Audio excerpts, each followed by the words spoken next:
ஃபீவர்னால் parents எதனால் பயப்படுறாங்கன்னா, சில குழந்தைங்களுக்கு ஃபிப்ரைல் சீஷர்னு வரும். ஃபீவர் வரும்போது நொடிப்புன்னு வரும். யூஸ்வலாக இது 6 மாதத்துக்கு அப்புறம் தான் ஆரம்பிக்கும். ஒரு 9 மாதம் 1 வயசு உள்ள குழந்தைங்களுக்கு தான் மேக்ஸிமம் ரிஸ்க்கு.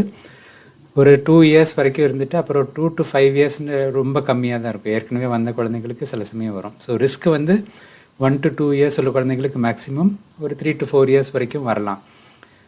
டிப்பிக்கலாக ஃபீவர் பீக் ஆகிற சமயத்தில் வரலாம், பட் அதுக்கு டைரக்ட் ரிலேஷன் இல்லை. ஸோ ஃபீவர் ஆரம்பித்த உடனே மருந்து கொடுத்தா அது வராது, அந்த மாதிரி இல்லை. ஃபிட்ஸுங்கிறது வந்து பிரெயினில் உள்ள நரம்புகள் ஃபயர் பண்ணும்போது கொஞ்சம் எக்ஸ்ட்ரா எனர்ஜியோட ஃபயர் பண்ணுது. கண்டினியூஸ் டிஸ்சார்ஜ்னு சொல்லுவோம், எக்ஸைட்டேஷன். ஸோ அது வரும்போது ஃபிட்ஸ் மாதிரி உடம்புல வேறு இடத்துல வரும். ஸோ நொடிப்புங்கிறது வந்து குழந்தையோட கை கால் வெட்டுற மாதிரி இருக்கலாம், லேசாக ஸ்வாலோ பண்ணாமல் செக்ரீஷன்ஸ் வெளியில் வரும், கண் உருட்டிட்டு போகும். ஒரு 3 to 5 மினிட்ஸில் தானாகவே நின்றும். பட் 3-5 மினிட்ஸில் நிற்கலைன்னா நீங்கள் ஆம்புலன்ஸை கூப்பிட்டு எமர்ஜென்சிக்கு குழந்தைய கொண்டு போகிறது பெட்டர். நீங்களாக காரில் கொண்டு போகிறது ரிஸ்க்கு.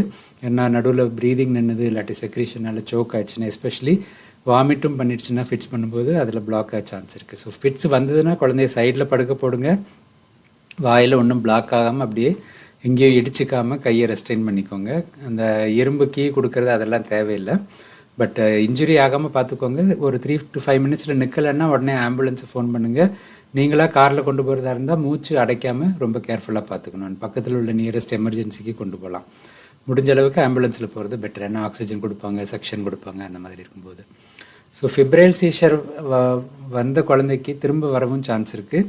ஸோ இந்த மாதிரி சுச்சுவேஷன்ஸில் சில டாக்டர்ஸ் ஃபிட்ஸுக்குள்ளே மருந்து கொடுப்பாங்க. But most of the studies இப்போ உள்ள ரிசர்ச் எல்லாம் அது கொடுக்க தேவையில்லை. அது கொடுத்தாலும் கொடுக்காட்டாலும் பெரிய வித்தியாசம் இல்லை. இந்த ஃபீவர்னால் வர ஃபிட்ஸு ஆப்வியஸ்லி இன்ஃபெக்ஷன் சிவியராக, பிரெயினில் இன்ஃபெக்ஷன் இருக்கா, அந்த மாதிரி டாக்டர் செக் பண்ணிவிட்டு ரீஅஷ்யூர் பண்ணுறது better. Most of the time குழந்தை வந்து ஒரு ஃபிட்ஸு முடிஞ்ச ஒரு அரை மணி நேரத்துக்குள்ளே நார்மலாக எந்திரிச்சு உட்காந்து தூங்குறது, கொஞ்சம் நேரம் தூங்கிட்டு அப்புறம் ஃபீடிங்லாம் நார்மலாக இருந்ததுன்னா நீங்கள் கவலைப்பட தேவையில்லை. அது வைரஸ் மாதிரி தான் ட்ரீட் பண்ணணும்.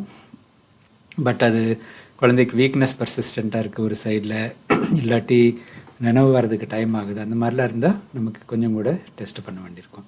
ஸோ இந்த ஃபிப்ரைல் சீஷரை பற்றி நீங்கள் அதிகம் ஒரி பண்ண வேண்டாம். ஏற்கனவே ஒரு குழந்தைக்கு இருந்ததுன்னா இன்னொரு குழந்தைக்கு வரதுக்கு சான்ஸ் ஜாஸ்தி. அண்ட் 2-3 தடவை வந்துட்டு அதுக்கப்புறம் தானாகவே போயிடும். ஸோ நீங்கள் ரொம்ப பயந்துட்டு ஓவர் ட்ரீட் பண்ணவும் தேவையில்லை. ஸோ இது வந்து ஃபிப்ரைல் சீஷரை பற்றி ஒரு ப்ரீஃப் இன்ட்ரடக்ஷன்.